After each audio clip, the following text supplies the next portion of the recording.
వచనం, నీ క్రియలను నేను ఎరుగుదును. ఏంటంట? నీ క్రియలను నేను ఎరుగుదును. నువ్వు చల్లగానైనను వెచ్చగానైనను లేవు. ఎలా ఉన్నావు? నులువెచ్చగా ఉన్నావు అంటున్నాడు. ఈ 14 నుండి 22 వచనాల్లో ఈ మాట చాలా ప్రాముఖ్యమైనది. ప్రభువారు ఈ మాటను ఉద్దేశించి చెప్పడానికి గల కారణం ఏంటంటే, సంఘాన్ని హెచ్చరించడానికి గల కారణం ఏంటంటే, లవోదికీయ సంఘములో ప్రియ దేవుని బిడ్డలారా, అదొక ప్రాంతం పేరు, అదొక నగరం. లవోదికీయ అనేటువంటిది ఒక నగరం, ఫిలదెల్ఫియా అనేటువంటిది ఒక పట్టణం. సంఘాలకు ఆ రోజు ఆ ప్రాంతాలలో స్థాపించిన సంఘాలకు ఆ పట్టణాల పేర్లు, ఆ ఊరి పేర్లు పెట్టారు. ఈ లవోదికీయ అనేటువంటిది కూడా ఒక నగరం అన్నమాట. ఇక్కడ ఈ లవోదికీయ సంఘములో ఉన్నటువంటి పరిస్థితులు ఏంటంటే, ఆ పట్టణంలో ఉన్న వారందరూ కూడా ధనవంతులు, సమృద్ధి కలిగినటువంటి వారు. రెండవది, అక్కడ వ్యాపారము బాగా నల్లబట్టలు తయారు చేయటం, కళ్ళకు కాటుకొని తయారు చేసేటువంటి ఇవన్నీ కూడా ఆ పట్టణంలో ప్రసిద్ధి. అయితే ఆ పట్టణానికి ఉన్న ప్రత్యేకత ఏంటంటే, గోరువెచ్చని నీరు మాత్రమే లభించిందంట. అక్కడ వేడి నీళ్లు లభించవు, అలాగని చల్లని నీరు లభించదు. ఎలాంటి నీరు? గోరువెచ్చని నీరు ఆ ప్రాంతంలో దొరికిందంటే ఎక్కువగా. కాబట్టి ఆ పట్టణములో ఉన్నటువంటి ఆ పరిస్థితులను ఉద్దేశించి సంఘంతో మాట్లాడుతున్నాడు. మీ ప్రాంతము అటు వేడిగా లేదు, ఇటు చల్లగా లేదు. అర్థమవుతుందా? ఎలా ఉంది? నులివెచ్చని. అర్థమవుతుందా? గోరువెచ్చగా ఉన్నాయి. అలాగనే మీరు కూడా ఇలాగున్నారు. ఎలాగున్నారు? వేడిగా లేరు, చల్లగా లేరు. ఎలా ఉన్నారు? నులివెచ్చగా. ఉంటే పూర్తిగా దైవికంగా ఉండటం లేదు, లేదా లోకానుసారంగా ఉండటం లేదు. కాబట్టి ఈ యొక్క పట్టణానికి ఉన్న చరిత్ర ఎలాగైతే ఉందో మనుషులు కూడా అలాగే ఉన్నారు. మనం ఎక్కడికన్నా వెళ్ళామనుకోండి, మీదే ఊరు అన్నారు అనుకోండి, అన్నప్పుడు ఏమని చెప్తారు? ఏమని చెప్తారు? గొడవర్రా అంటారు. ఆ పేరునిగానే ఒక్కొక్కరు హాస్యాస్పదంగా నవ్వడానికి ఏమంటారు అంటే, గొడవలు జరుగుతాయా అంటారు. అవునా? పేరును బట్టి ఒక్కొక్కసారి ఆ మనుషులను అంచనా వేస్తారు మాటలతో.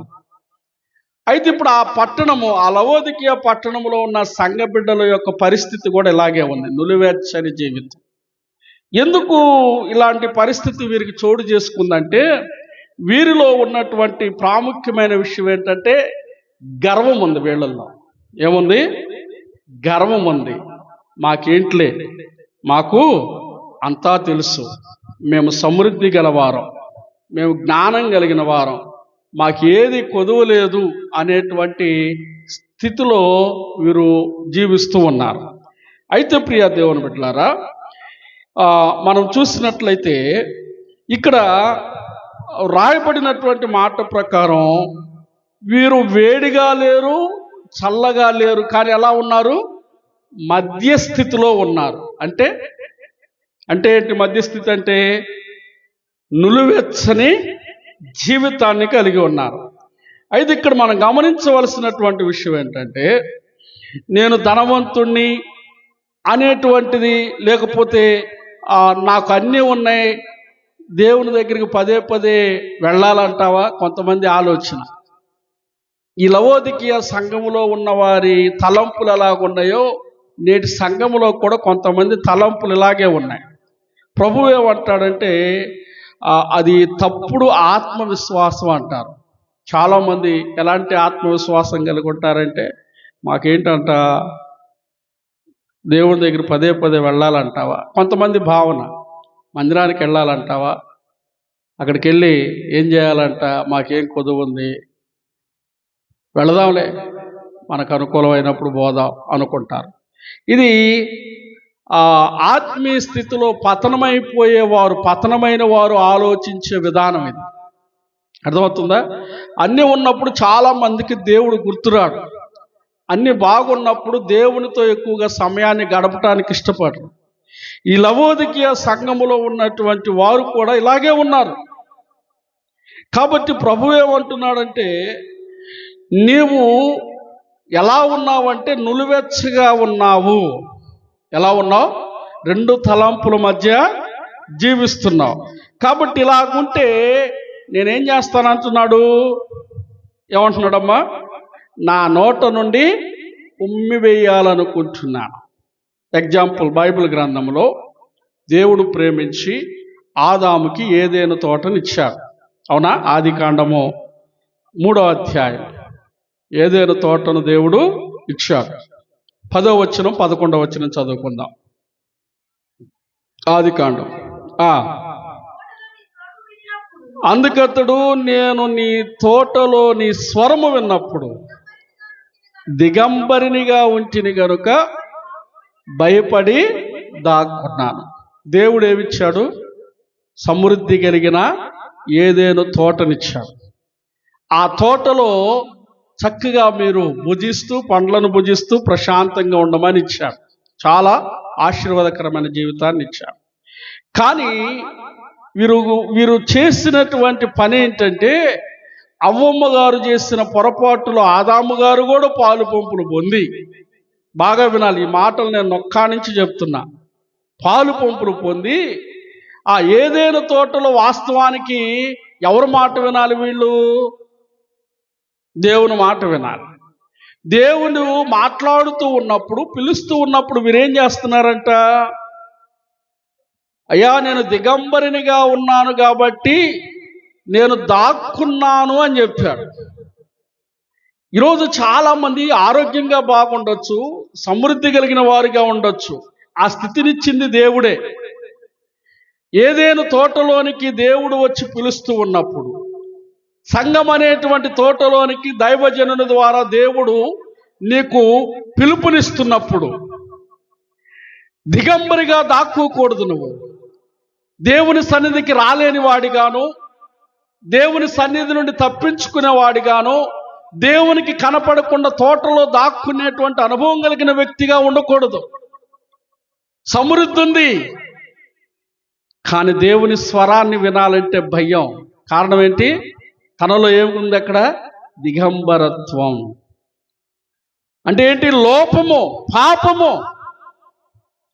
దేవుడు పిలుస్తున్నాడు అక్కడ, కానీ ఏమంటున్నాడు? అయ్యా, నేను దాక్కున్నాను. ఈ రోజున చాలామంది దేవుడు తన సేవకుల ద్వారా నీకిచ్చిన ఆయుష్ను బట్టి, నీకిచ్చిన రక్షణను బట్టి, నీకిచ్చిన పనిని బట్టి, నీకిచ్చిన సమృద్ధిని బట్టి ఎల్లవేళలా నిన్ను కాపాడు తన వాక్కు ద్వారా నిన్ను బలపరచాలని తన సంఘం అనే తోటలోనికి నిన్ను పిలుస్తూ ఉన్నప్పుడు ఆ పిలుపును ఆదాములాగా నిర్లక్ష్యం చేయకూడదు.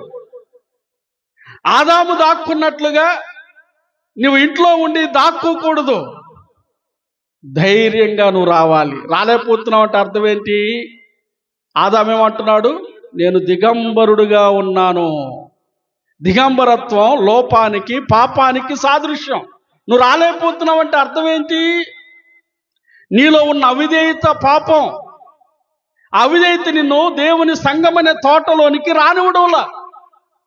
కాబట్టి నువ్వు ఉంటే వెచ్చగా ఉండలేకపోతున్నావు, లేకపోతే చల్లగా ఉండలేకపోతున్నావు. వేడి అనేటువంటిది తీవ్రతకు సాదృశ్యం, ఆధ్యాత్మిక మంటకు సాదృశ్యం. ఆధ్యాత్మికంగా మండలేకపోతున్నారు చాలామంది. పోనీ చల్లగాన్నా ఉంటారా అంటే అలా కూడా ఉండరు. ఏం చేస్తారంటే చక్కగా వారికి నచ్చినప్పుడు దేవుని దగ్గరికి వస్తారు, వారికి నచ్చినప్పుడు వెళతారు. నేను ఒకరోజు నారాకోడూరు సెంటర్లో ఒక వెజిటేబుల్ మార్కెట్, కూరగాయల మార్కెట్ కొట్టుకెళ్ళాను. ఆ కూరగాయల కొట్టులో ఉన్నటువంటి ఆవిడ మాట్లాడుతూ ఉంది నాతో. అక్కడ ఒకరు పనిచేస్తూ ఉన్నారు. ఏంటమ్మా ప్రార్థనకి రాలేకపోతున్నావు అని నేను మాట్లాడినప్పుడు ఆవిడ వింది. ఆ మాట విని నాతో, పాస్టర్ గారండి, తప్పనిసరిగా ప్రార్థనకి వెళ్ళాలా ఆదివారం అని అడిగాను. తప్పనిసరిగా నువ్వు తినడమైనా మానుకున్నా పర్వాలేదు, కానీ దేవుని దగ్గరికి మాత్రం తప్పనిసరిగా వెళ్ళాలి. ఇది దేవునితో చేసుకున్న తీర్మానం. అర్థమవుతుందా? ఎవరితో ఒడంబడిక ఇది? దేవుని ఒడంబడిక. చాలామంది వారికి నచ్చిన పనులన్నీ చేసుకొని ఆర్చుకొని తీర్చుకొని వస్తారు. అసలు దేవుడు ఫస్ట్ దేవుని దగ్గరికి రావాలి, నువ్వు తర్వాతే నీ పనులన్నీ చెయ్యాలి. ఈరోజు నులివెచ్చని బ్రతుకులోనికి మార్చబడటానికి కారణం ఏంటంటే దేవుని వాక్యం ఏం చెబుతుందో దాని ప్రకారం వెళ్ళలేకపోతున్నా. బైబిల్లో మోషే ద్వారా దేవుడు పలికిస్తాడు. ఈ లవోదికీయ సంఘంలో ఉన్న విశ్వాసులు లాంటి తన ప్రజలైన ఇశ్రాయేలీయుల గురించి ఏమని హెచ్చరిక చేస్తాడంటే చూడండి, ద్వితీయోపదేశ కాండము 8వ అధ్యాయం 12 నుండి 14 వచనాలు. ద్వితీయోపదేశ కాండము. మంచి ఇండ్లు కట్టించుకొని వాటిలో నివసింపగా మీ పశువులు నీ గొర్రె మేకలు వృద్ధి అయి నీకు వెండి బంగారాలు విస్తరించి నీకు కలిగినదంతయు వర్ధిల్లినప్పుడు, చూడండి అమ్మా బాగా వినాలి, నీకు కలిగినదంతయు వర్ధిల్లినప్పుడు అంట ఏమైందంటే ఇశ్రాయేలీయులకి నీ మనస్సు మదించి దాసుల గృహమైన ఐగుప్తు దేశములో నుండి, చూడు, నిన్ను తప్పించిన నీ దేవుడైన యెహోవాను మరచెదవేమోనని మోషే ద్వారా ద్వితీయోపదేశకాండం అంటే రెండోసారి ఉపదేశం చేస్తున్నాడు దేవుడు. చాలా మంది ఈ రోజుల్లో ఏమి లేనప్పుడు దేవుడా దేవుడా దేవుడా అని అస్సలు పిలవక ముందే మందిరానికి వచ్చేవాళ్ళు ఉన్నారు. లెగిస్తే ఆ దైవజనుడితోనో దైవజనురాలతోనో మాట్లాడి ప్రార్థనలో ఎక్కువగా గడుపుదాం, ప్రార్థన చేయండి, మా అవసరాలు ఎలా ఉన్నాయి, ఈ అవసరాలు ఎలా ఉన్నాయి అంట. దేవుడు ప్రేమించి ఒక పనినిచ్చిన తర్వాత, దేవుడు ప్రేమించి ఒక మంచి ఇంటినిచ్చిన తర్వాత, దేవుడు ప్రేమించి పశు సంపదను పంట భూ సంపదను ఇచ్చిన తర్వాత, దేవుడు ప్రేమించి బంగారమును వెండినిచ్చిన తర్వాత, దేవుడు ప్రేమించి నిన్ను వర్ధిల్లింపజేసిన తర్వాత చాలా మంది ఏం చేస్తున్నారంటే వారి మనస్సు నందు మదించి, ఎక్కడంటమ్మా, వారి మనస్సు నందు మదించి ఏ స్థితిలో నుండి అయితే దేవుడు వృద్ధిలోనికి తీసుకొచ్చాడో ఆ స్థితిని మరచిపోయి ఆ స్థితిని కలగజేసినటువంటి దేవుణ్ణి మరచి వారి మనస్సును మదిస్తున్నారంట. కొంతమంది ప్రార్థన జరుగుతున్న లెక్కలేనితనంగా ఉంటారు. బజారుల్లో ముచ్చట్లు పెట్టుకోనో ఇంట్లో టీవీ పెట్టుకోనో మైక్ వినబడతానే ఉంటుంది. అంటే అర్థం ఏంటి? బైబిల్ ఏం చెప్తుందంటే నీ మనస్సు మదించింది. వినపడతానే ఉంటుంది. ఓ ప్రక్కన పాటలు వినిపిస్తాయి, దైవజనుడివి మాటలు వినిపిస్తూనే ఉంటాయి, కానీ లెక్కలేనితనంగా ఉంచారు. ఏమి లేని నీకు దేవుడు పనినిచ్చాడు, ఏమి లేని నీకు ఇల్లునిచ్చాడు, ఏమి లేని నిన్ను ఒక కుటుంబంగా స్థిరపరిచాడు, అభివృద్ధి చేశాడు, సమృద్ధిగా నిలబెట్టాడు. కానీ ఏం చేస్తున్నావు? వాటిని ఇచ్చిన దేవుని దగ్గరికి రావాల్సిన సమయం వచ్చేసరికి నీ మనసు ఏమవుతుంది? మదించిపోతుంది. అంటే లెక్కలేనితనంగా ఉండటం. అర్థమవుతుందండి? ఇక్కడ దేవుడు ఇశ్రాయేలీయులకు హెచ్చరిక చేస్తున్నాడు. మీరు వెళ్ళిన తర్వాత నేను ఇచ్చిన సంపదను బట్టి, నేను ఇచ్చిన ఆశీర్వాదాన్ని బట్టి మీరు స్థిరపడిపోయి మీ మనస్సునందు మదిస్తారేమో, బీ కేర్ఫుల్, జాగ్రత్త అని మోషే ద్వారా ముందుగానే హెచ్చరిక చేస్తున్నారు. లవోదికీయ సంఘములో ఉన్న వాళ్ళ పరిస్థితి ఇదే. దేవుడు వారిని గొప్పవారిగా చేశాడు, సమృద్ధినిచ్చాడు, వారిని అభివృద్ధి పరిచాడు. కానీ వారు ఏం చేస్తున్నారంట?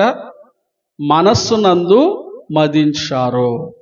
అంటే నిలువెచ్చని జీవితం, దేవునికి ఇష్టంగా నమ్మకస్తులుగా యథార్థంగా ఉండవలసిన వారు ఉండటం లేదు. పోనీ పూర్తిగా లోకంలో కలిసిపోయిన వారుగా ఉండట్లా. ఎలా ఉంటున్నారంట?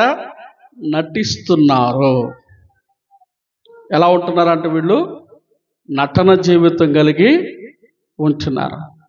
కాబట్టి ఇలాంటి వారిని ఉద్దేశించి ప్రభువు చెప్తున్నాడు, ఏమని చెప్తున్నాడంటే, నువ్వుంటే వెచ్చగా ఉండు, నువ్వుంటే చల్లగా ఉండు, నులివెచ్చగా మాత్రం ఉండొద్దు. దేవునికి స్తోత్రం. హల్లెలూయా, హల్లెలూయా.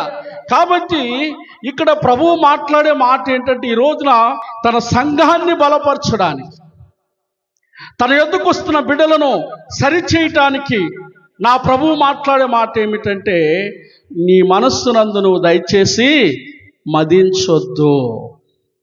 అర్థమవుతుందా? చాలాసార్లు మనం అంటాం, మాట వినకపోతే ఇంట్లో భార్య కావచ్చు, భర్త కావచ్చు, పిల్లలు కావచ్చు, తెలిసిన వాళ్ళు కావచ్చు, సరిగ్గా చెప్పిన మాట వినకపోతే ఏమంటే వీడికి చాలా మదవెక్కిందిరా అంటారు. అంటారా అనరా? అవునా? దేవుడు కూడా అదే అంటున్నాడు. ఈ లవోదికీయ సంఘములో ఉన్న విశ్వాసులు వారి మనసు ఎలా ఉందంట? మదించినదిగా ఉన్నారు. మదమెక్కిన ఏనుగుకి ఏం చేస్తుందో తెలియదంట, అన్నిటిని నాశనం చేసిద్దంట. అలాగే మనస్సునందు మదించేటువంటి వాడు, ఆధ్యాత్మిక జీవితాన్ని నిర్లక్ష్యం చేసేవాడు మదమెక్కిన ఏనుగుతో సమానం. కాబట్టి ప్రియ దేవుని బిడ్డలారా, నీ పరిస్థితులు ఎలాగున్నా, నీ చుట్టూ ఎలాంటి పరిస్థితులు కమ్ముకొని ఉన్నా కూడా నువ్వు ఎలా ఉండాలంటే వేడిగా ఉండాలి, ఆత్మీయతలో రగిలేటువంటి వ్యక్తిగా ఉండాలి, దేవుని సంఘములో నమ్మకమైన వ్యక్తిగా అంటుకట్టబడి ఉండాలి. అర్థమవుతుందా? ఒకప్పుడు పనులు లేవు, ప్రార్థనలు చేసాం, ప్రభువా మా బిడ్డలకు మంచి పనులు ఇవ్వండి నాయన, దేవుడిచ్చాడు. ఒకప్పుడు ఎంత చక్కని పరిచర్య చేసేవారు వంతుల వారీగా. ఒకప్పుడు ఎంత చక్కగా కార్యక్రమం ఏదన్నా చేద్దామంటే అడిగి అవునా, అడిగి ఏం చేద్దాం అని సహకరించేవారు. ఇప్పుడు ఏమైపోతుంది? లవోదికీయ సంఘములో ఉన్న పరిస్థితి ఈరోజు నీలో ఉందని నా ప్రభువు తెలియజేస్తున్నాడు. ప్రియ దేవుని బిడ్డలారా, ఇక్కడ మనం ఏం చేయాలంటే పరిశీలన చేసుకోవాలి. నిజమే కదా? ఒకప్పుడు నీ స్థితి ఏంటి? ఒకప్పుడు ఎలా ఉన్నావు ఆధ్యాత్మికంగా, ఇప్పుడు ఎలాగుంటున్నావు? దేవుడు నీకు పనిచ్చిన తర్వాత పని ఇచ్చిన దేవుని నువ్వు నిర్లక్ష్యం చేయట్లా? ఇది ఎంతవరకు కరెక్ట్? అవునా? ప్రియ దేవుని బిడ్డలారా, దేవుడు ఎప్పుడు కూడా ముక్కుసూటిగా మాట్లాడతాడు, ఉన్నది ఉన్నట్లుగా మాట్లాడతాడు. అందుకే దావీదును దేవుడు ఇష్టపడటానికి, దావీదు నా హృదయానుసారుడు అంటానికి గల కారణం ఏంటంటే, నాతాను ప్రవక్త దైవజనుడు వచ్చి మాట్లాడినప్పుడు తను ఎంత ఉన్నతమైన స్థితిలో మహారాజుగా ఉన్నా కూడా దైవజనుడు చెప్పిన మాటకు లోబడి తన తప్పును ఒప్పుకున్నాడు. దేవునికి స్తోత్రం. పశ్చాత్తాపడ్డాడు అంతే. ఈ రోజున దేవుడు కోరుకునేది ఇదే. దేవుడు కోరుకునేటువంటి విషయం ఏంటంటే, నువ్వు ఏ స్థితిలో ఉన్నా కూడా దేవుడు తన దాసుల ద్వారా మాట్లాడుతూ ఉన్నప్పుడు నువ్వు లోబడాలి, సరిదిద్దుకోవాలి, విధేయత చూపించాలి. దేవునికి స్తోత్రం. హల్లెలూయా. అయితే ఈ 3వ అధ్యాయం 18వ వచనాన్ని ఒకసారి చదువుకుందాం. ఈ ప్రకటన గ్రంథములో 3వ అధ్యాయం 18వ వచనంలోకి వెళ్ళబోయే ముందు 16వ వచనాన్ని 17వ వచనాన్ని చూద్దాం ఒకసారి. నీవు దౌర్భాగ్యుడువును, దిక్కుమాలిన వాడువును, దరిద్రుడువును, గ్రుడ్డివాడువును, దిగంబరుడువై ఉన్నావని ఎరుగక నేను ధనవంతుణ్ణి, ధనవృద్ధి చేస్తున్నాను, నాకేమి కొదువు లేదని చెప్పుకుంటున్నావు. అమ్మాయి నేనంటున్న మాటలా? అమ్మా అయ్యా, ఒకసారి బైబిల్ తీయండి అందరూ. ఒకసారి ఆ మాటను మనం చదువుకుందాం. అందరూ చదవాలి ఈ మాట. 17వ వచనం. అమ్మా మరిమ్మ గారు చదువుతున్నారు, జాగ్రత్తగా వినాలి. అయ్యా 3వ అధ్యాయం 17వ వచనం. అందరు తీసారా బైబిళ్ళు?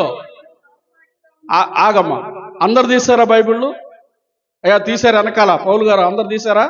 17వ వచనం చదవండి.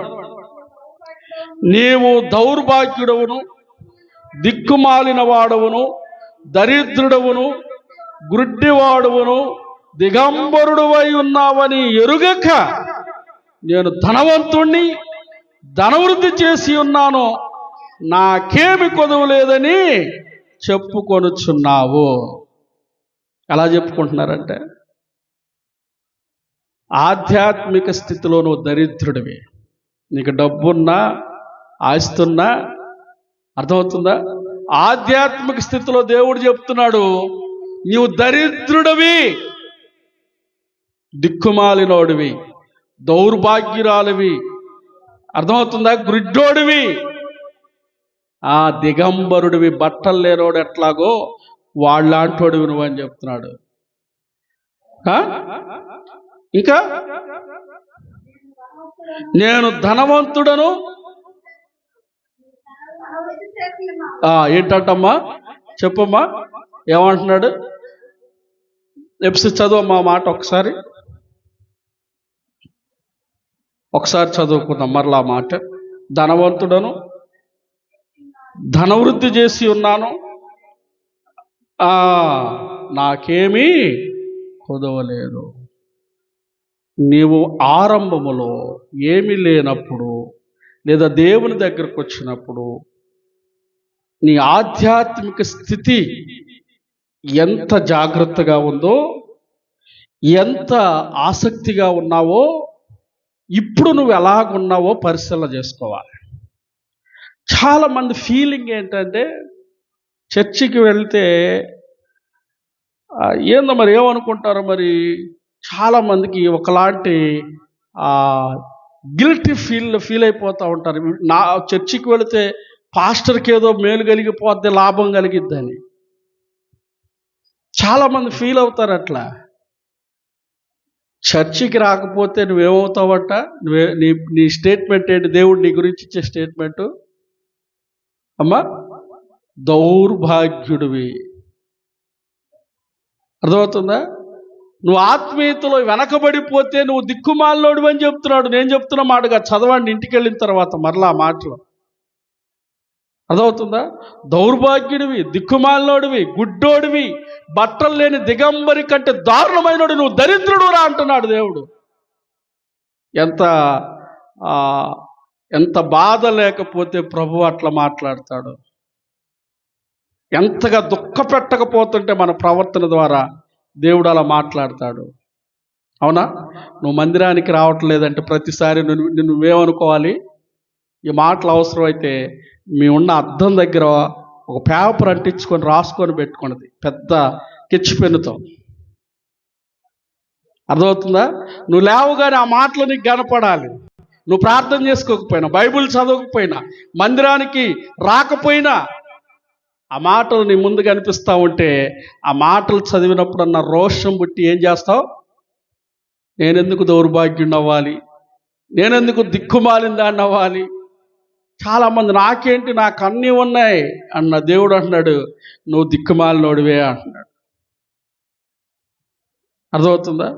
కాబట్టి ఇక్కడ మనం నేర్చుకోవలసిన విషయం ఏంటంటే, ప్రతిసారి ధనావృద్ధి చేసి ఉన్నాను. ఏంటంట? నేను ధనవంతుడిని, ధనావృద్ధి చేసుకొనుచున్నాను, నాకేమీ కొదువు లేదని చెప్పుకుంటున్నావు. అరే నువ్వెవడవో తెలుసా? వారి ఫుల్, నీవు ఒక వెధవ కంటే దారుణమైన వ్యక్తి అని స్టేట్మెంట్ ఇస్తున్నాడు ప్రభు. ధనం కోసం పరుగులెత్తడంగా చేసుకో. దేవుడు నీకు ఇచ్చిన సమయాన్ని దేవుని లోకంలో నువ్వు కష్టపడేటప్పుడు కష్టపడి చేసుకో. కానీ దేవుని విషయంలో, ఆధ్యాత్మిక విషయంలో నువ్వు నిర్లక్ష్యంగా ఉంటే నీవు దరిద్రుడివే అని దేవుడు చెప్తున్నాడు. కాబట్టి ఇక్కడ ఇలాంటి వారితో దేవుడు చెప్పే మాట ఏంటంటే, ఇలాంటి స్వభావం కలిగిన వారు, కృతజ్ఞత లేని మనుషులు వీళ్ళు. దేవుడు చేసిన మేలులను మరిచిపోయి ఇష్టానుసారంగా ప్రవర్తించే వాళ్ళని దేవుడు ఏమన్నాడు? దౌర్భాగ్యుడివి, దిక్కుమాలినోడివి, దరిద్రుడివి, గుడ్డోడివి, దిగంబరుడివి అన్నాడు. ఇలాంటి వారికి దేవుడు సరి చేసుకోమని చెబుతున్నాడు. ఏమని? 3వ అధ్యాయం 18వ వచనంలో, నీవు ధనావృద్ధి చేసుకున్నట్లు అగ్నిలో పుటము వేయబడిన బంగారమును నీ దిశముల సిగ్గు కనబడకుండానట్లు ధరించుకొనుటకు తెల్లని వస్త్రములను నీకు దృష్టి కలుగునట్లు నీ కనులకు కాటుకును నా యొద్ద కొనుమని బుద్ధి చెప్పుచున్నాను. ఏం చెబుతున్నాడంట? బుద్ధి చెబుతున్నాను. బంగారం ఏ విధంగా అగ్నిలో పుటము వేయబడిద్దో నీ ఆధ్యాత్మిక జీవితం పుటము వేయబడాలా. ఇర్మియా గ్రంథంలో ఆ మాట రాయబడి ఉంటుంది. చూడండి ఒకసారి. ఇర్మియా గ్రంథము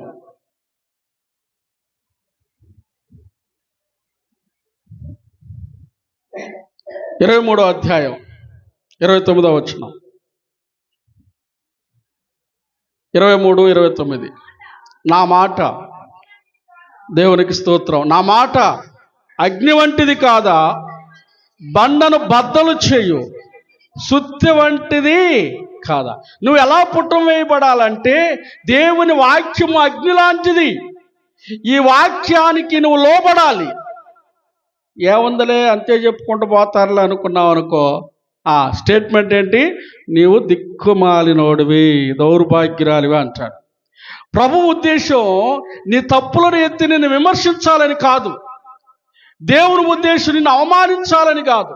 నీ బ్రతుకు ఇలాగుంది నా దృష్టిలో, నీ బ్రతుకును నువ్వు మార్చుకో. బంగారము అగ్నిలో పుటము వేయబడినట్లుగా అగ్ని వంటి నా మాటల ద్వారా నువ్వేం చేయబడాలి? సరిచేయబడాలి. బంగారానికి ఉన్నటువంటి ఆ మస్టు, ఆ శ్రేష్టమైన బంగారంగా రావాలంటే అగ్నిలో కాల్చబడాలి. అలాగే నీలో ఉన్నటువంటి ఆ సోమరితనం, అవిధేయత, నీలో ఉన్న నిర్లక్ష్యం, ఆధ్యాత్మిక జీవితంలో ఉన్న సోమరితనం, దిక్కుమాలినతనం, దౌర్భాగ్యపు దిగంబరితత్వం పోవాలి అంటే వాక్యం అనే అగ్నిలో నువ్వు పుటము వేయబడాలి. అర్థమవుతుందండి? అపోస్తుల కార్యముల గ్రంథములో పేతురు గారు ప్రసంగం చేస్తూ ఉన్నాడు. 2వ అధ్యాయంలో ఆయన మాట్లాడుతున్నప్పుడు ఆ 37వ వచనంలో రాయబడి ఉంటుంది, వారంట పశ్చాత్తాపము నొంది మారు మనసు పొంది అయ్యా అయ్యా మేమేమి చేయాలి అని అడిగారు. అంటే నీలో ఏం రావాలి? మార్పు రావాలి. ఏం రావాలి? మార్పు రావాలి. దేవునికి స్తోత్రం, హల్లెలూయా. కాబట్టి ప్రభువు చెప్తున్నాడు, ఏమని చెప్తున్నాడంటే, ముందు నువ్వు చేయాల్సిన పని ఏంటయ్యా అంటే, మొట్టమొదటిగా నువ్వు అగ్నిలో పుటము వేయబడాలి. దేవునికి మహిమ కలుగునుగాక, హల్లెలూయా. పుటము వేయబడిన అనుభవం కావాలి. పుటము వేయబడిన అనుభవం అంటే అమ్మా, అగ్నిలో బంగారాన్ని ఏ విధంగా పరీక్షించి దానికున్న మస్టును తీసివేస్తారో ఆ విధంగా మనం కూడా వాక్యము ద్వారా ఏం చేయబడాలి? సరిచేయబడాలి. ఎప్పుడు సరి చేయబడతాం అమ్మా? ఎప్పుడు సరి చేయబడతాం చెప్పండి, చెప్పాలి. ఎప్పుడు సరి చేయబడతాం అమ్మా? రక్షించబడినటువంటి వారు అపోస్తుల కార్యముల గ్రంథముల ఆదిమ సంఘములో వారు ఏం చేశారంటే, సంఘ సహవాసమందును, ప్రార్థించుట యందును, రొట్టె విరుచుట యందును ఎడతెగక కలుసుకున్నా. అంటే ఇప్పుడు నువ్వు పుటం వేయబడాలంటే ఏం చేయాలి? నీ సహవాసము సంఘముతో ఎడతెగని బంధమై ఉండాలి. దేవునికి స్తోత్రం, హల్లెలూయా. అలాగని పనులు మానుకొని రమ్మని చెబుతుందా సంఘం? అలాగని నువ్వు అన్నిటిని వదిలేసి రమ్మని సావుకులు బోధిస్తున్నారా? లేదు. అర్థమవుతుందా? దేవుడు నియమించిన ఆ నియమాన్ని, ఆ సమయాన్ని నువ్వు పాటించాలి. ఒకవేళ నువ్వు పాటించకపోతే దేవుడు అంటున్నాడు, నిన్ను భ్రష్టత్వానికి అప్పగిస్తాడట. హోషేయ గ్రంథము 7వ అధ్యాయము 8వ వచనం. హోషేయ 7వ అధ్యాయం 8వ వచనం చదవాలి. ఎఫ్రాయిము అన్యజనులతో కలిసిపోయాను. ఎఫ్రాయిము ఎవరు త్రిప్పివేయని అప్పము వంటి వాడివయ్యావు. అమ్మా, అన్యజనులతో కలిసిపోయాడంటే ఎఫ్రాయిము ఎవరితను? ఇశ్రాయేలీల గోత్రకర్తలలో ప్రముఖుడు. అర్థమవుతుందా? దేవుని బిడ్డల్లో ప్రముఖుడే ఇతను, గోత్రకర్తల్లో ఒకడు ఎఫ్రాయిము. ఏమైపోయాడంట?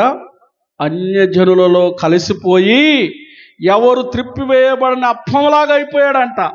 నువ్వు పెనం మీద అప్పం తిప్పేయబోతే ఏమైంది?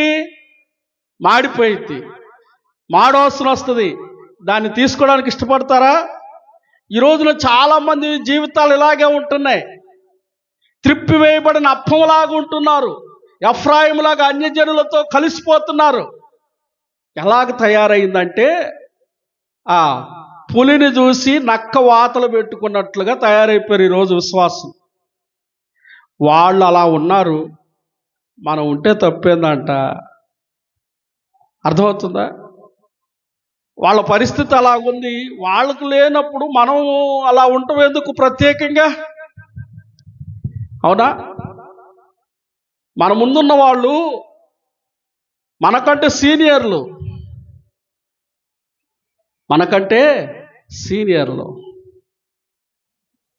కానీ వారి పరిస్థితి ఏమైపోయింది?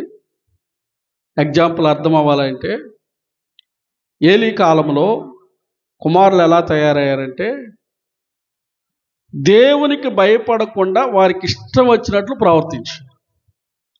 దేవుడు ఏం చేశాడు? ఆధిక్యతను తీసేసి, ఆ కుటుంబం నుండి ఆధిక్యతను తీసేసి పరిచర్య చేసేటువంటి సమయానికి ఇచ్చాడు. దేవునికి స్తోత్రం. దేవుడు అంతే చేస్తాడు. నువ్వు సరిదిద్దుకోకపోతే, నువ్వు సరి చేసుకోకపోతే, మనుషులను చూసి భక్తి చేయటం నేర్చుకుంటే, పులిని చూసి నక్క వాత పెట్టుకున్నట్లుగా నీ మనస్సాక్షిని నువ్వు వాత వేసుకుంటే, ఖబర్దార్, జాగ్రత్త. ఈ విషయంలో నువ్వు తిప్పివేయబడని అప్పము లాంటి వాడివి, మనస్సాక్షి లేని వాడివి, అన్యజనుల్లో కలిసిపోతావు. అన్యజనులకి నీకు పెద్ద తేడా ఏమీ ఉండదు. ఎఫ్రాయిం అలాగ తయారైపోయాడు. ఈ సంఘాన్ని దేవుడు బహుగా హెచ్చరించాడు. ఇంట్లో ఒక వ్యక్తిని బహుగా గద్దిస్తున్నామంటే కారణం ఏంటంటే, అతని మీద ప్రేమ ఎక్కువ ఉండడాన్ని బట్టి, అతను సరిచేసి అతడు మేలు పొందాలని, అతడు దీవించబడాలని, బాగుపడాలని ఇంట్లో పెద్దవారు పిల్లల్ని గద్దిస్తూ ఉంటారు. ఆ విధంగా దేవుడు వారిలో ఉన్న లోపాలను సరిచేయటానికి వారిని హెచ్చరిస్తూ ఉన్నాడు. ఈరోజు ప్రభువు కూడా మనల్ని హెచ్చరిస్తూ ఉన్నాడు. ఆ సంఘములో ఉన్నట్లు ఒకవేళ నువ్వు ఉన్నావేమోనని. ఇంకా మనం చూస్తే పాత నిబంధన గ్రంథములో రాజుల మొదటి గ్రంథము 18వ అధ్యాయము 21వ వచనములో కూడా చాలా అద్భుతమైనటువంటి మాటలు రాయబడ్డాయి. రాజుల మొదటి గ్రంథము 18వ అధ్యాయం. ఏలియా జనులందరి దగ్గరికి వచ్చి, ఎన్నాళ్ళ మట్టుకు మీరు 2 తలంపుల మధ్య ఉంటారు? చూడండి, 2 యెహోవా దేవుడైతే ఆయన అనుసరించండి, బయలుదేవుడైతే వారిని అనుసరించండి. ఇక్కడ చూడండి, ఇశ్రాయేలు ప్రజలతో చెప్తున్నాడు, ఎన్నాళ్ళు మీరు 2 తలంపుల మధ్య ఉంటారు అంటే వేడిగా లేరు, చల్లగా లేరు. వీళ్ళు నులివెచ్చగా ఉన్నారు. నులివెచ్చగా ఉండే జీవితం. అయ్యా, వాక్యం నాలు జాగ్రత్తగా. నులివెచ్చగా ఉండే జీవితం 2 తలంపుల మధ్య. అర్థమవుతుందా? అటు దేవుడు అంటారు, ఇటు దెయ్యం అంటారు. అర్థమవుతుందా? ఇటు దేవుని కార్యక్రమాల్లో పార్టిసిపేట్ చేస్తారు, రెండోది ఇటు లోక క్రమాల్లో కూడా పార్టిసిపేట్ చేస్తారు. లోకంలో ఉంటారు, లోక ఆచారాలు చేస్తారు, దేవుడు చేయొద్దన్నది చేస్తారు. అర్థమవుతుంది? వాక్యంలో లేని వాటిని చేస్తారు, వాటికి మద్దతును కూడా తెలుపుతారు. ఇది 2 తలంపుల మధ్య ఉండేటువంటి జీవితం, నులివెచ్చని జీవితం. అమ్మా, అయ్యా, ఎలా ఉంది నీ జీవితం? 2 తలంపుల మధ్య బ్రతుకుతున్నావా? పరిస్థితులను బట్టి పోవాలంటారు కొంతమంది, నలుగురు పోయిందే బాట అంటారు. ఏది అది? కొన్ని విషయాలకే పరిమితంగానే దేవునికి ముడిపెట్టకూడదు, వాక్యానికి ముడిపెట్టకూడదు. ఇర్మియా ప్రవక్త అనేటువంటి వ్యక్తి ధైర్యంగా నిలబడి దేవుని పక్షాన మాట్లాడాడు. ప్రజలందరూ ఒక పక్షాన అయితే ప్రవక్త ఒక్కడే ఒక పక్షాన మాట్లాడాడు. అర్థమవుతుందండి? దేవుని కొరకు రోషం కలిగి ఉండాలి. ఎలాంటి పరిస్థితులున్నా నులివెచ్చగా ఉండకూడదు. అర్థమవుతుందా? అంటే మనిషి లేనప్పుడు ఒక మాట, మనిషి ముందు ఒక మాట, మనిషి లేనప్పుడు ఒక మాట మాట్లాడే వారిని రెండు తలంపులు కలిగిన వాడు అంటారు. మీకు అర్థం అవ్వాలంటే, అర్థమైందయ్యా? మనిషి ముందు ఒక మాట, మనిషి లేనప్పుడు ఒక మాట మాట్లాడేవాడిని రెండు తలంపులు కలిగిన వాడు. ఇలాంటి వాడు, ఇలాంటి మనస్తత్వం కలిగిన వాళ్ళు దేవునికి ఇష్టలుగా ఉండలేరు. దేవుడు మెచ్చడు ఇలాంటి వారిని. అందుకే అంటున్నాడు, ఆ బంగారము అగ్నిలో పుటము వేయబడినట్లుగా నువ్వేం చేయబడాలంట? పుటము వేయబడాలి. రెండవదిగా ఆయన అనేటువంటి మాటను మనం చూస్తే, ప్రియ దేవుని బిడ్డలారా, రెండవదిగా చూస్తే అగ్నిలో పుటము వేయబడినట్లుగా, రెండవదిగా పేతురు రాసిన మొదటి పత్రిక 1వ అధ్యాయం 7వ వచనం, నశించిపోవు అగ్ని పరీక్ష వలన శుద్ధపరచబడుచున్నది కదా, దానికంటే అమూల్యమైన మీ విశ్వాసం మీ శోధనల చేత పరీక్షకు మించినదై నిలిచినదై యేసుక్రీస్తు ప్రత్యక్షమైనప్పుడు మెప్పును మహిమయు ఘనతయు కలుగుటకు. అమ్మా, ఏది విలువైందంట ఇప్పుడు దేవుని దృష్టిలో? బంగారమా, విశ్వాసమా? మందిరంలో నుండి బయటికి ఎవరైతే మందిరానికి రానన్న వాళ్ళకి 1 గ్రాము బంగారం ఇస్తాం అన్నారు అనుకోండి, అమ్మా ఆఫర్ పెట్టారు, ఏం చేస్తాం చెప్పండి? ఏం చేస్తాం? అక్కో చెప్పు, ఏం చేస్తాం? అయ్యగారు బాగా ఆలోచన చేయాలి పిల్లలు. ప్రభు దృష్టిలో ఏది గొప్పదంట? బంగారము కంటే నీ విశ్వాసం గొప్పది. దేవునికి స్తోత్రం. మనం ఏం చేస్తాం? విశ్వాసం ఏముందరే, బోర్డులో ఆ బోర్డు విశ్వాసం ఎప్పుడైనా ఉంచవచ్చు విశ్వాసం. ఇది పోతే మళ్ళీ రాదు మనకి. ఇందాక దైవజనుడు గురించి చెప్పింది కదా తల్లిగారు, ఏమని? భక్తి సింగ్ గారి దగ్గర నుండి, అరే నువ్వు సామాన్ల దగ్గర ఉండరా అంటే సామాన్ల దగ్గర ఉండకుండా వెళ్ళిపోయాడు. కానీ సరిదిద్దుకొని మరలా వచ్చాడు. ఏం చేయబడ్డాడు? తింటే ఒకటే తినేవాడేమో కాస్తే, కానీ ఏమొచ్చినాయి అతనికి? 2 పొట్లాలు వచ్చినాయి. దేవునికి స్తోత్రం, హల్లెలూయా. ఆయన ఈ భక్తి సింగ్ అనేటువంటి ఆయన సిక్కుల మతానికి చెందినవాడు, ఆస్తిపరుడు. ఆ రోజుల్లోనే ఇంగ్లాండ్లో లా చదివాడు. వాస్తవానికి బైబిల్ని ఆయన నమ్మలేదు. బైబిల్ని చింపేశాడు, ఒక మాట చెప్పాలంటే. బైబిలు చదువుతూ ఉండగా తాను మార్పు పొందాడు. బైబిల్ అంటే వ్యతిరేకించే వ్యక్తి బైబిల్లో పరిశుద్ధ గ్రంథము అనే ఆ నల్లట్ట మీద ఉన్న ఆ టైటిల్ని బట్టి ఆకర్షించబడి ఫ్రెండ్ చేత బైబిల్ తెప్పించుకొని చదివాడంటే. చదువుతూ ఉంటే తనలో మార్పు వచ్చేసింది. ప్రభువుని అంగీకరించాడు. ప్రభువుని అంగీకరించి చక్కగా సాక్షిగా ఉంటున్నాడు. ఈ విషయం ఇంటికి తెలిసింది. మన ఇండియాలో ఏ ప్రాంతం అమ్మాయింది? మన ఇండియాలో తను ఉన్నటువంటి, తన నివాసంగా ఉన్నటువంటి తన తల్లిదండ్రులకు ఆ విషయం తెలిసి, అరే అబ్బాయి నువ్వేదో యేసు ప్రభుని నమ్ముకున్నావంట, ఆ మాలమాదిగిలు పోయే దేవుడు ఆయన, నమ్మే దేవుడు, నువ్వు మా ఇంటికి రావాలంటే ఆ దేవుడిని వదిలేసి రా అన్నారంట. వినాలి, నువ్వు ఇంటికి రావాలంటే ఆ దేవుడిని, ఆ బైబిల్ని అక్కడ పడేసిరా. ఇటు చూడు, నా ఆస్తిలో నీకు వాటా కావాలి, బాగా సమృద్ధి కలిగిన వారు, నా ఆస్తిలో నీకు వాటా కావాలన్నా కూడా అయ్యా దాన్ని పక్కన పడేసిరా అన్నాడంటే. అప్పుడు ఆయన ఏమన్నాడంటే, ఆఖరికి భార్య విషయానికి వచ్చినా కూడా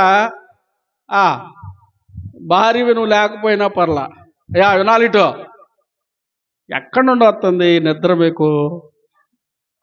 జాగ్రత్తగా వినాలి. దేవునికి స్తోత్రం, హల్లెలూయా.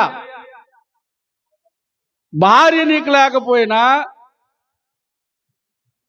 ఆస్తి లేకపోయినా పర్వాలేదు కానీ బైబిల్ని మాత్రం వదిలిపెట్టను అన్నాడు. చప్పట్లు కొట్టి దేవుని మహిమపరుద్దామా గట్టిగా? మీరు లేకపోయినా పర్లా, ఆస్తి లేకపోయినా పర్లా, భార్య లేకపోయినా పర్లా, కానీ నాకేం కావాలి? బైబిల్ కావాలి. ఈ మాట నువ్వు చెప్పగలుగుతావా? చెప్పగలుగుతావా?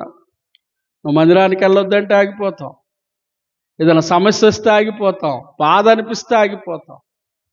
ప్రియ దేవుని బిడ్డలారా, దేవుడు నిన్ను హెచ్చించాలి అంటే వాక్యము ద్వారా నువ్వు పుటము వేయబడాలి. నీ విశ్వాసము అన్నిటికంటే గొప్పదని నిరూపించుకోవాలి. పరిస్థితులను బట్టి నీ విశ్వాసాన్ని నీవు పాడు చేసుకోకూడదు. అర్థమవుతుందా? ఈ విశ్వాసము రేపు అగ్నిలో పరీక్షింపబడింది దేవుని ముందు. నీ బంగారమో, నీ ఆస్తిపాస్తులో నువ్వు గొప్పవాడు, నీ పేరో, నీ ఉద్యోగమో ఆ రోజున దేవుని దగ్గర రికమెండేషన్ చేసి దేవుని ముందు నిలబెట్టదు నిన్ను. ఏది నిలబెట్టింది? ఏం నిలబెట్టింది? కేవలం నీ విశ్వాసం మాత్రమే నిన్ను ఉత్తీర్ణుడిని చేసింది. దేవుని దగ్గర పాస్ చేసేది నీ యొక్క విశ్వాసం మాత్రమే. దేవునికి స్తోత్రం, హల్లెలూయా. ఎన్నో కాయలు కాసే చెట్టుకి రాళ్ల దెబ్బలని, ఎన్నో నిందలు, అవమానాలు ఎదురవుతూనే ఉంటాయి. వాటిని ఓపికతో భరిస్తూ జయిస్తూ ముందుకి కొనసాగాలి. దేవునికి స్తోత్రం కలుగునుగాక, హల్లెలూయా. కాబట్టి ప్రియ దేవుని బిడ్డలారా, నా మాటలు ముగిస్తున్నాను. అదేంటంటే, మనము నేర్చుకోవాల్సినటువంటిది నిజంగా ఆత్మీయంగా నువ్వు ధనవంతుడిగా ఉండడం ప్రయత్నించు. ఏ విషయంలో ధనవంతుడిగా ఉండాలి? ఆత్మీయతలో ధనవంతుడిగా ఉండాలి. ధనం కలిగిన వాడి దగ్గరికి బంగారం ఉంటుంది, వజ్రాలు ఉంటాయి, విలువైన సంపదలన్నీ ఉంటాయి, ఆస్తిపాస్తులన్నీ ఉంటాయి కదా. అలాగే ఆత్మీయ స్థితిలో ధన సంపద కలిగిన వాడికి అన్నీ ఉంటాయి. యోహాను రాసిన 3వ పత్రికలో అంటాడు, ఆ మొదటి 2 వచనాల్లో రాయబడి ఉంటుంది ఆ మాట, ప్రియుడా, నీ ఆత్మ వర్ధిల్లుచున్న ప్రకారము నువ్వు అన్ని విషయములలో వర్ధిల్లుచు సౌఖ్యముగా ఉండవాలని ప్రార్థిస్తూ. నువ్వు ఆత్మీయతలో సమృద్ధి ఉంటే, ఇటు చూడు, కష్టములో ఉన్న వారి ఇంటికి వెళితే వాడు దీవించబడతాడు. బాధలో ఉన్న వాడి దగ్గరికి వెళ్ళి నువ్వు ప్రార్థన చేస్తే వాడు ఆశీర్వదించబడతాడు. దేవునికి స్తోత్రం. నువ్వు మాట్లాడుతూ ఉంటే ఆ ఇల్లు దీవించబడింది. ఎప్పుడు? నువ్వు ఆత్మీయతలో ధన సంపన్నుడిగా, ధనవంతురాలుగా ఉంటే, ప్రార్థనలో, పాటల్లో, స్తుతిలో, సంఘములో, ఎడతెగని సహవాస అనుభవంలో ఆధ్యాత్మికను వర్ధిల్లితే, బాధలో ఉన్న నీ ఇంటిలో దేవుడు సంతోషాన్ని కలగజేస్తాడు. యోసేపు ఫరో ఇంటికి వెళితే యోసేపును బట్టి ఏం చేయబడింది? ఆ ఇల్లు అడుగుపెట్టాడు అంతే. ఆత్మీయతలో ధన సమృద్ధి కలిగిన వాడు ఎక్కడ అడుగు పెడితే వారు దీవించబడతారు. దేవునికి స్తోత్రం. మరి నువ్వు నీ స్థితి ఎలాగుంది? ప్రభువు నిన్ను సరిచేయాలని కోరుకుంటున్నాడు ఈ ఉదయకాలమున. నువ్వు ఆత్మీయతలో ధన సమృద్ధి కలిగిన వ్యక్తిగా ఉండాలి ఆత్మీయ స్థితిలో. రెండోది, 3వ మాట ఏంటంటే, నీ కళ్ళకు కాటుక ఎందుకు పెట్టుకుంటారు చెప్పండి అమ్మా? ఇప్పుడు పెట్టట్లేదు కదా, పెడుతున్నారా? తక్కువైంది. మూవీస్లో కళ్ళు పెద్దగా కనిపించడానికి కాళ్ళకి కాటుక పెడతా ఉంటారు. అట్రాక్షన్గా ఉండటం కోసం కళ్ళకి కాటుక పెడతారు. కొంతమంది కళ్ళు పెద్దవవ్వాలని కాటుక పెడతా ఉంటారు. ఏదైనా అందానికి నిదర్శనం కాటుక.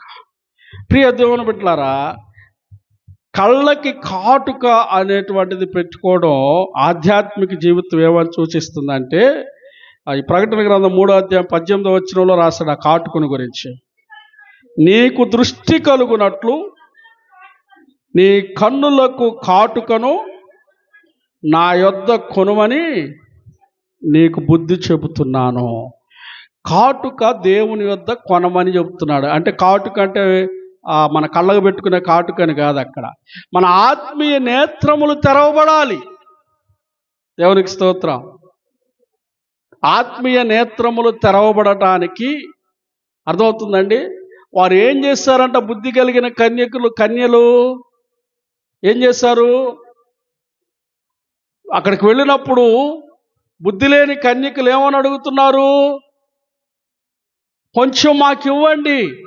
అదొక సరిదిద్దుకునేటువంటి స్వభావం లేకుండా వెళ్ళారు వాళ్ళు, సరిదిద్దుకునే అవకాశం లేకుండా.